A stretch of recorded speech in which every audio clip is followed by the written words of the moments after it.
हर जगह की अपनी एक सच्चाई होती है। कुछ जगहें ऐसी होती है जहां रहस्य नहीं, सीधा मौत होती है।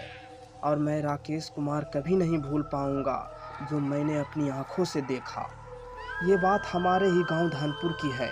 हमारे गांव के बाहर एक पुराना कुआं है जो अब सुनसान पड़ा है। बुजुर्ग कहते हैं कि उस कुएं से जुड़ी एक खौफनाक औरत की कहानी है। पर यह कहानी मैंने यूं ही नहीं सुनी, ये मैंने खुद महसूस की है। कुछ साल पहले हमारे गांव में एक लड़का आया था। नाम मुझे ठीक से याद नहीं, पर कहते हैं वो आसपास के कस्बे से था। किसी रिश्तेदार के यहाँ खेती किसानी सीखने आया था।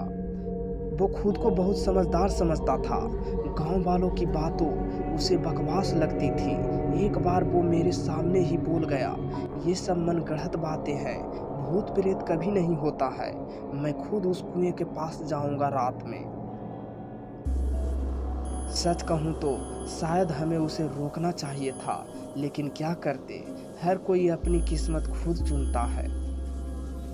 रात के ठीक 12 बजे वो लड़का अकेला टॉर्च लेकर कुएं की तरफ निकल पड़ा।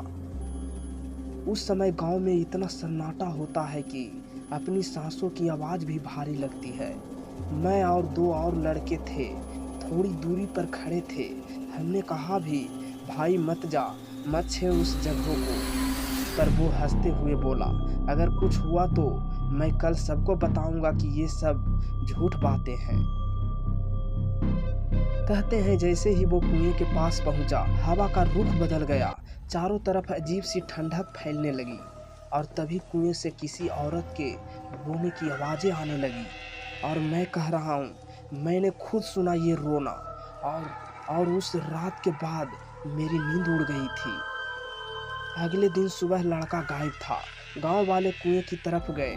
वहां बस उसकी टॉर्च मिली और एक फटा हुआ नोट, जिस पर लिखा था, कुएं में कोई है, वो जिंदा नहीं पर मुझे देख रही है, मुझे बुला रही है। काश हमने उसे ज़्यादा जोर डालकर रोका होता, पर हर बार जिंदगी मौका नहीं देती समझौता करने का। उसने जो देखा वो भुगता।